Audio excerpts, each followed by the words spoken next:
How to crop an image. Step 1. You may want to crop and highlight parts of your image.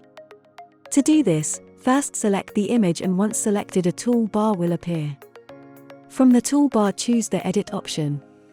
Then, choose the Crop option. The crop window will open, and you can resize the crop area using the resizing handles. The crop area will keep the aspect ratio of the current image holder box. When you are happy with your crop, press the Save button. Step 2.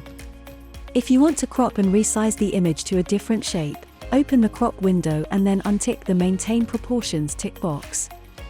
This will then allow you to crop the box to a different shape using the resize handles. It will not distort the image in the frame. When happy with your crop, click the Save button.